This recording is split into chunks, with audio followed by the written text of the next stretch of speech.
Hi, ఎలా ఉన్నారు? ఈ రోజు మనం ప్రోటీన్ ఇంటేక్ గురించి తెలుసుకున్నాము. ప్రతి ఒక్కరు కూడా అనేది ఎంత తీసుకోవాలి, ఎలా తీసుకోవాలి అనేది తెలియక 10x తింటా ఉంటారు, 15x తింటా ఉంటారు. కానీ మీరు అలా తీసుకోవడం అనేది రైట్ కాదు. హెల్దీ పర్సన్ వచ్చి డైలీ 2x మాత్రమే తీసుకోవాలి. ఆఫ్టర్ దట్ 1 hour గ్యాప్ ఇచ్చి ఇంకొక ఎగ్ తీసుకోవచ్చు. అంటే 3x నుంచి మీకు 21 grams డైజెస్టిబుల్ ప్రోటీన్ అనేది వస్తుంది. అయితే ఎక్సర్సైజ్ చేసే పర్సన్స్ అయితే కనుక 5x వరకు తీసుకోవచ్చు.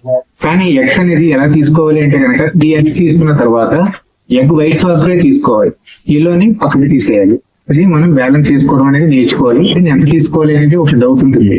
నార్మల్ ఫిట్ స్టైల్ ఉన్న పర్సన్స్, ఏజ్ పర్సన్స్ 1 కిలోకి 8 grams వరకు మాత్రమే మీరు ప్రోటీన్ తీసుకోవాలి.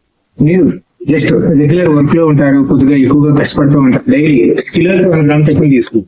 మీరు ఎక్సర్సైజెస్ పర్సన్స్ అయితే కనుక 1.2 grams వరకు మీరు ప్రోటీన్ తీసుకోవడానికి అవకాశం ఉంది. సో ఇలాగా మనం ఎంత తీసుకోవాలి, ఎలా తీసుకోవాలి అనేది ఒక బ్యాలెన్స్ వేరే తీసుకోగలిగితే కనుక మీకు ప్రోటీన్ హెల్ప్ అవుతుంది. ప్రోటీన్ తీసుకున్న ప్రతి ఒక్కరు కూడా వాటర్ ఇంటేక్ అనేది చాలా ఇంపార్టెంట్. ఆ సెల్స్ రీచ్ అవ్వడానికి బ్లడ్ ఫ్లో అనేది మీకు హెల్ప్ అవుతుంది. ప్రోటీన్ తీసుకున్నప్పుడు వాటర్ అనేది మస్ట్ గా తీసుకోవాలి. ఈ జాగ్రత్తలు తీసుకున్నప్పుడు మీరు తీసుకున్న ప్రోటీన్ మీకు హెల్ప్ అవడానికి అవకాశం ఉంది. Thank you. ఇలాంటి మరిన్ని మంచి వీడియోస్ మీకు కావాలి అంటే కనుక మీరు ఖచ్చితంగా నన్ను ఫాలో అప్ చేయండి, లైక్ చేయండి.